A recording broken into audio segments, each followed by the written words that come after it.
really loved how dense a real map could be, and then I started seeking out maps that were even denser.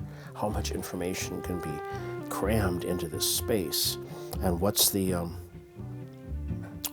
response from viewers? What's going to happen if people see something that is far more detailed than what they're used to seeing?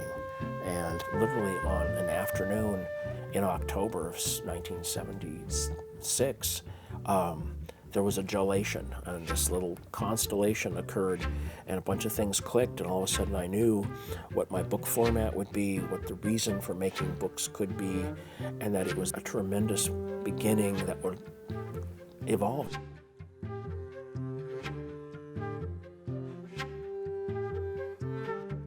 It's hard to explain in a way, because it's so human. Like, anybody that looks at this can come away with it with their own interpretation, and that's okay.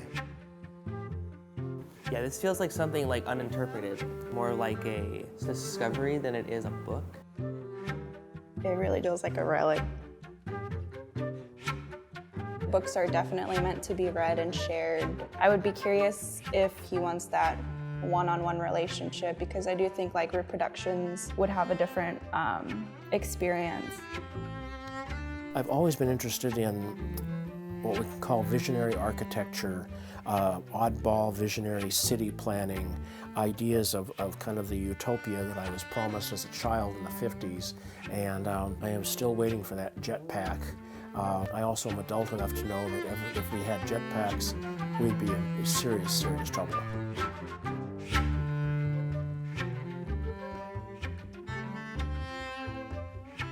The book's taken on its formative form, but to my delight, I can say it hasn't really formed itself yet. So I'm still operating in this really interesting space of developing these things. I'm at the color development stage now.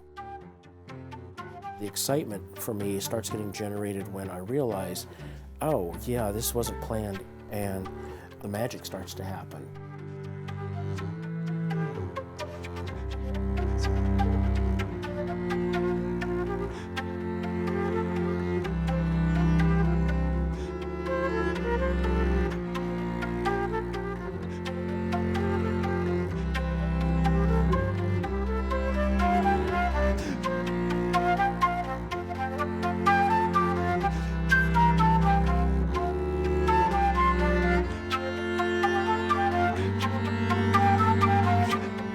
So I've been working back into these with just everything.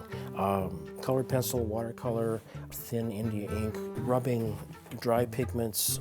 And then I just began to develop certain things. It's like this black circle. They'll probably get additional drawing on it, because the idea always is first we go dark, then we go light, then we come back again. And that will just make the page more dynamic. It doesn't have a lot to do with the message. I won't really know until I have this thing all folded down into sections and maybe even lightly glued once, just so I can see how the flow goes. I won't know if it's a book or not. We're very just like emotional creatures, and I feel like within that emotion, a lot of it has to do with how something physically feels. I love feeling what it's made out of. He's created an experience, which I really enjoy. When you sit down and actually like look at the book, you start realizing how much time it actually took to do that. It becomes very, very personal.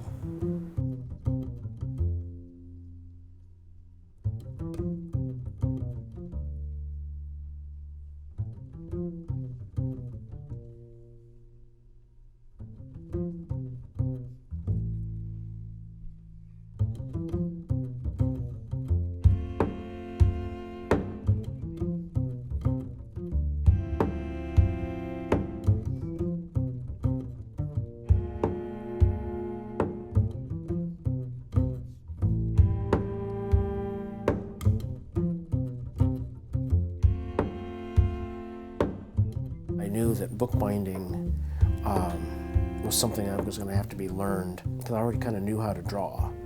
Everything that could go wrong in deciding I need to learn this craft was made instantly apparent. There were no teachers.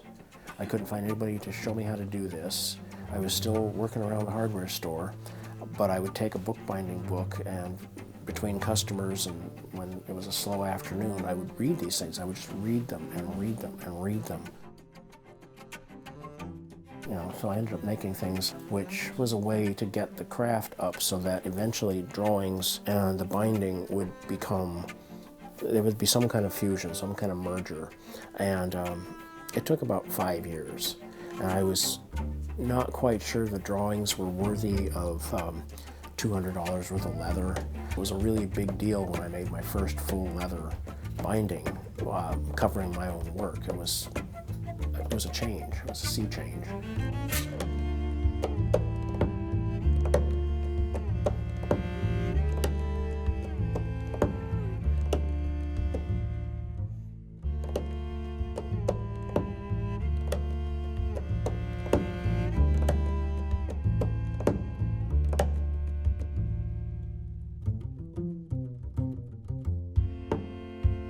I have been blessed to know amazing, generous people that always answer my foolish questions, continue to point me in really amazing directions.